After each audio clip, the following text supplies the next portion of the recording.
एक बार एक शिकारी शिकार करने के लिए जंगल में पहुंचा।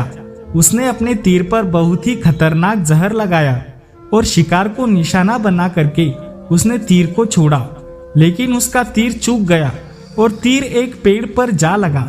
वह पेड़ बहुत ही हरा भरा और बहुत सारे तोते उस पेड़ पर रहते थे।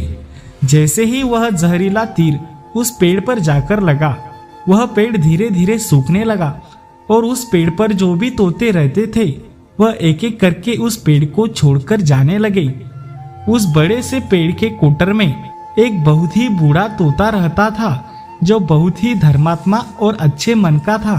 सभी तोते उस पेड़ को छोड़कर जाने लगे थे, लेकिन वह बूढ़ा तोता जाता था, दाना लेकर आता और उसी कोटर में आ करके बैठ जाता था, परंतु उस पेड़ को छोड़ने को तैयार नहीं था।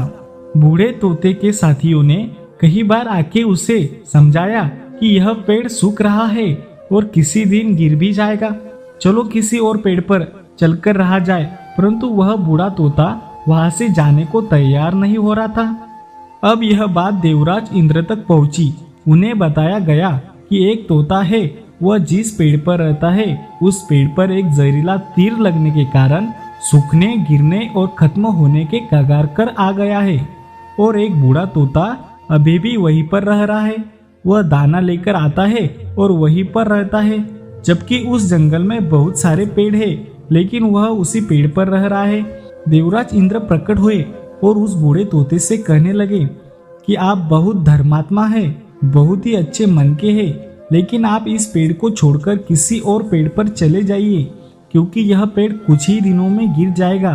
तालाब के पास में बहुत से बड़े बड़े हरे भरे पेड़ हैं, बड़े बड़े कोटर हैं, उन पेड़ों पर फल भी लगे हुए हैं, उन्हें वहीं पर तोड़कर खा सकते हैं, परंतु यहाँ से आप चले जाए। तोता बोला, माफ कीजिएगा, इस पेड़ ने मुझे जीवन दिया है, शिकारियों से मेरी रक्षा की है, हर मौसम में मेरे साथ रहा है, एक कोटर मेरा घर है, यहाँ मैं पला बड़ा हूँ, इस पेड़ को मैं छोड़कर कैसे जा सकता हूँ? इस पर संकट आया है तो क्या मैं इसे छोड़कर चला जाऊँ? मैं ऐसा कभी नहीं कर सकता। देवराज इंद्र तोते के इस बात से बहुत ही प्रसन्न हुए। उन्होंने तोते से कहा, मैं आपकी इस बात से बहुत ही खुश हुआ हूँ, मांगो जो आपको मांगना हो। उस बूढ़े तोते ने कहा, मुझे बस इतना मांगना है कि जिस पेड़ ने मुझे जन्म दिया, जहाँ मैं रहा, पला बड़ा, जिसे आप मेरा जन्मभूमि कह सकते हो, आप इसे फिर से वैसा ही हरा भरा कर दो जैसा यह था। देवराज इंद्र ने अमृत से उस पेड़ को सींच दिया और पहले की तरह हरा भरा कर दिया। अब वापस से उस पेड़ पर आकर के बाकी तोते रहने लगे। वह बूढ़ा तोता कुछ समय तक जिंदा रहा, फिर उसकी मृत्यु हो गई और वह स्वर्ग में चला गया।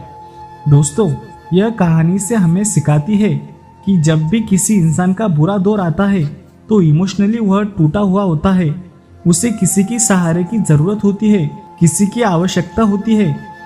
अगर आप ऐसे समय में उसे छोड़कर चले जाएंगे, उससे बात नहीं करेंगे, मुंह मोड़ लेंगे, तो आपसे बुरा कोई नहीं है, क्योंकि आप किसी के सुख का साथी बने या ना बने, लेकिन आपको हमेशा किसी का दुख का साथी जरूर बनना चाहिए। दोस्तों, अगर आपको हमारी ये कहानी पसंद आई होगी तो हमारे वीडियो को लाइक कीजिए और हमारे चैनल को सब्सक्राइब जरूर कीजिएगा। धन्यवाद।